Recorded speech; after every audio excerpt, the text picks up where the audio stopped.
নমস্কার বন্ধুরা, নতুন একটা রেসিপি নিয়ে হাজির হয়েছি আপনাদের মাঝে। প্রথমেই নিয়ে নিয়েছি পরিমাণ মতো পালং শাক, ভালো করে কেটে ধুয়ে জল ঝরাতে দিয়েছি। এরপর গ্যাস অন করে কড়াই বসিয়ে দিয়েছি। কড়াইতে পরিমাণ মতো জল দিয়ে দিয়েছি। এরপর কেটে রাখা পালং শাকগুলো কড়াইতে দিয়ে খানিকক্ষণ ঢাকা দিয়ে রাখতে হবে। খানিকক্ষণ পর ঢাকনা খুললেই দেখা যাবে পালং শাকগুলো ভালোভাবে সিদ্ধ হয়ে গেছে। এরপর পরিমাণ মতো আলু কেটে রেখেছিলাম। এবার কড়াইতে তেল দিয়ে ভালো করে আলুগুলো তেলে ভেজে নিতে হবে। আলুতে সামান্য পরিমাণে লবণ হলুদ অ্যাড করে দিয়েছি। এরপর আলুগুলো ভালোভাবে ভেজে নিতে হবে। এরপর সমস্ত মশলা আমি একসাথে রেডি করে রেখেছি। এরপরে পালং শাকগুলো মিক্সার গ্রাইন্ডারে দিয়ে এর সাথে কাঁচা লঙ্কা, আদা, রসুন, পেঁয়াজ, টমেটো সমস্ত কিছু ভালোভাবে পেস্ট করে নিতে হবে। পেস্ট করা হয়ে গেলে পালং শাকের খুব সুন্দর একটা রং আসবে। এরপর পাশাপাশি আলুগুলোকে ভেজে তুলে রাখতে হবে। আলু সমস্ত লাল লাল করে ভেজে তুলে রাখার পর কড়াইতে শুকনো লঙ্কা, তেজপাতা, গোটা জিরে, এলাচ, লবঙ্গ, দারচিনি দিয়ে ভালোভাবে নাড়াচাড়া করতে হবে।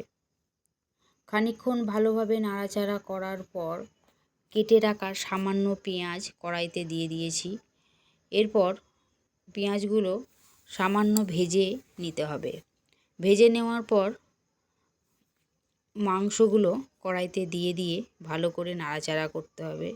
মাংস দেওয়ার সময় আমি পরিমাণ মতো লবণ হলুদ দিয়ে ভালো করে নাড়াচাড়া করে খানিকক্ষণ ঢেকে রাখতে হবে। ঢাকনা খুললেই দেখা যাবে মাংস দিয়ে জল বেরিয়েছে। জল যতক্ষণ না শুকাবে এভাবেই ঢেকে রেখে জল শুকিয়ে নিতে হবে। জল শুকিয়ে আসলে বেটে রাখা পালং শাকগুলো মাংসতে দিয়ে এরপর 1 চামচ আদা অ্যাড করে আর পরিমাণ মতো জিরের গুঁড়ো দিয়ে ভালো করে নাড়াচাড়া করতে হবে।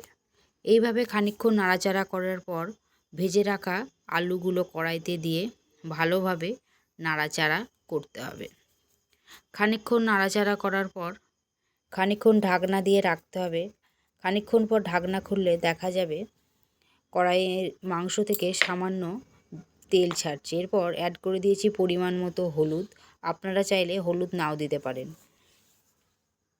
খানিকক্ষণ আরও ভালোভাবে কষিয়ে নিতে হবে। এরপর পরিমাণ মতো জল দিয়ে ভালোভাবে নাড়াচাড়া করে আবারও খানিকক্ষণের জন্য ঢাকনা দিয়ে ঢেকে রাখতে হবে। ঢাকনা খুলে এরপর কুচিয়ে রাখা ধনেপাতাগুলো মাংসতে ছিটিয়ে দিতে হবে। ধনেপাতা কুচি দিয়ে খানিকক্ষণ নাড়াচাড়া করে আবারও খানিকক্ষণ ঢাকনা দিয়ে ঢেকে রাখতে হবে। এরপর ঢাকনা খুলে সামান্য পরিমাণে চিনি দিয়ে দিয়েছি। চিনি দিয়ে আবারও নাড়াচাড়া করে পরিমাণ মতো গরম মশলা দিয়ে দিয়েছি। এরপর নাড়াচাড়া করে নামিয়ে নিলেই তৈরি হয়ে যাবে পালং শাক দিয়ে মাংস। আপনারা আপনাদের পরিমাণ মতো ঝোল রাখবেন।